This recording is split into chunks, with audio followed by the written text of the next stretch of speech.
Injiinar Taliilaa Dheeressaa kitaabota xiyyaaraa fi sirna balalii jedhu biiroo barnoota Oromiyaatiif arjoomanii jiru. Udii Muusaa gabaasa dabalataa isinitti hima.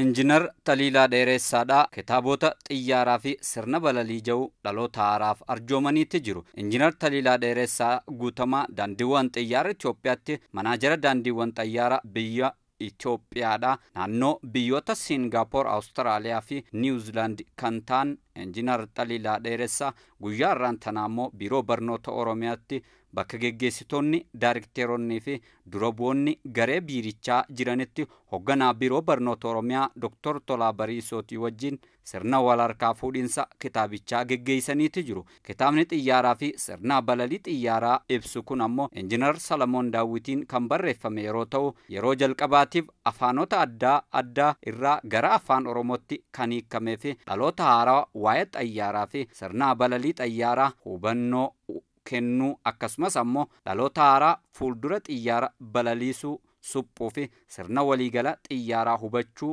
barbaadaniif kan gargaaru sijaameetti jira. Kanuma bu'uureffachuudhaan ammoo barattoonni Oromoo afaan ofiitiin saayinsii xiyyaaraa fi haala walqabatu irratti hubannoo akka argataniif Injiinar Taliilaa Dheeressaadhaa ka'umsaaf kan ta'u kitaaba 500 ta'u dhuunfaadhaan arjoomaniitti jiru. Injiinar Taliilaa Dheeressaa guutamaa lammiin uummata ofii jaalatu hundi kallattii hundaan uummataaf xiqqaatu waan tokko gumaachuu qaba kan jaan isaanii fi hiriyoonni isaanii afaan Oromoo afaan saayinsii xiyyaaraa ittiin baratu, hubatu, qoratuu fi hojjetu taasisuuf hojjetaa jirra jaaniitti jiru. Hojii hojjetamaa jiruuf immoo abbaan biiroo barnoota Oromiyaa waan ta'eef sirna barnootaa keessatti hammachiisuun dhaloota fayyadamaa taasisuuf akka hojjetan abdiin qaba jechuudhaan Injiinar Taliilaan dubbataniitti jiru. Hoogganaan biiroo barnoota Oromiyaa Dr. Tolaa Bariisoo gama isaaniitiin Injiinar Taliilaa galateeffachuudhaan afaan Oromoo afaan saayinsii xiyyaaraa fi sirna balalii xiyyaaraa godhuudhaaf